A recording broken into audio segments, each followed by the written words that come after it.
Hey, I hope you're doing well. Quick football story here, and then I'm going to relate that to tennis. Yesterday, the Packers played the Cincinnati Bengals, and just really quick recap of the end of the game. Our kicker, Mason Crosby, has been extremely consistent over the last couple of seasons.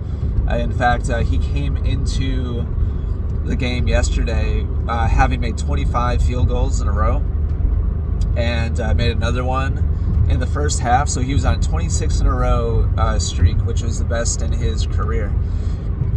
A little bit of a snafu in the first half. He missed a extra point, which is just basically a gimme shot for a kicker. Missed it wide left, and the game continued. It was 22-22 going into the end of the game.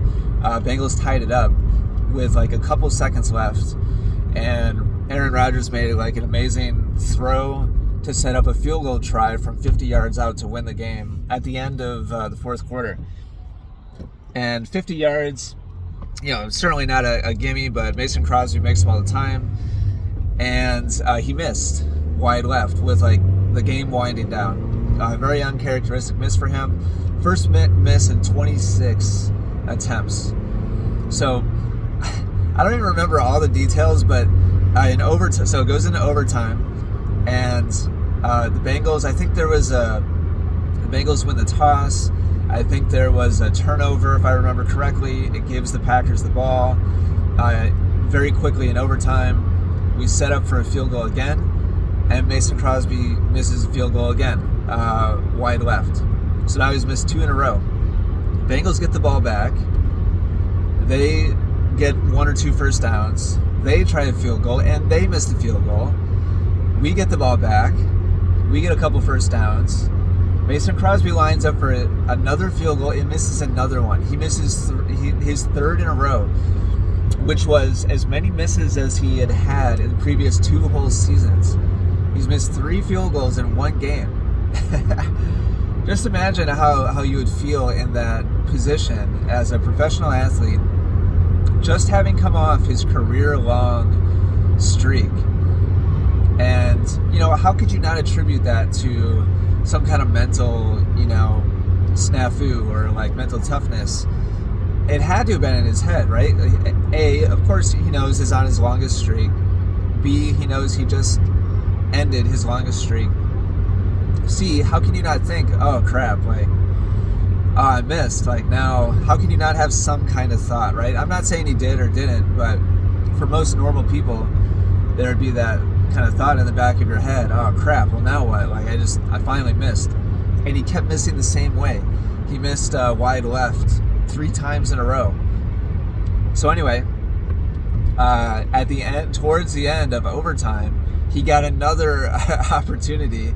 I don't even remember how the Bengals messed it up again, and he ended up kicking the winning field goal. I think it was 49 yards.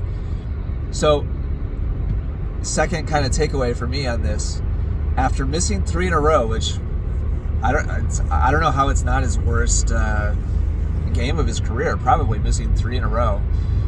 Maybe he's done it before. I don't know. But it's got to be up there. His worst couple experiences as an athlete, probably missing the extra point and 3 field goals in one game. It looked like almost certainly having blown the game and giving it to the opposition. How do you get off the bench and actually get your head straight enough to kick the actual winner at the end after blowing the game? Kick after kick after kick after kick, seemingly blowing the game, and then coming off the bench for the 4th time and actually winning the game. What do you think he was telling himself? What do you think was going on in his head? And I think in tennis, we go through this all the time. We make error after error after error. That's normal in tennis. It's not normal for a kicker in American football. But it is normal for tennis players. We make dozens and dozens of mistakes, errors, shots that we should have made every single time we play a tennis match. And a key part of success in tennis is having a short memory and resetting after all those mistakes. It's also important that you reset after you hit a huge winner. Not that it's bad to carry over some positive emotion or positive feeling, but if you get too caught up in the positives, it can have a super catastrophic result as well. If your confidence gets too high and then you crash, that's happened to all of us too. So, thought it was impressive for Mason Crosby to have that bad of a game and still end up, winning the game at the end. And I think we all have to have that mindset. Like, no matter how negative of a place we go to, no matter how much of a failure we feel like halfway through the match or all the way up to the wire, we still might have the opportunity to win it in the end. Our opponents, and this is like another key takeaway, like our opponents might choke just as bad as we do. Our opponents might be just as generous, with their misses as we are.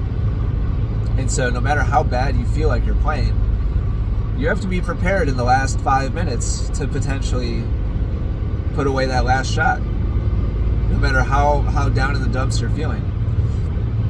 So anyway, I just thought that was fascinating to watch. It was also a very stress-inducing game to watch as a Packers fan. But from a mental toughness perspective, it was very, very intriguing. So just thought I'd pass that on. Maybe watch the highlights on YouTube if you're a football fan. Very, very unique and dramatic ending to that game. Thanks for watching. Hopefully gave you something to think about with your tennis. Keep working hard. I'll talk to you again soon.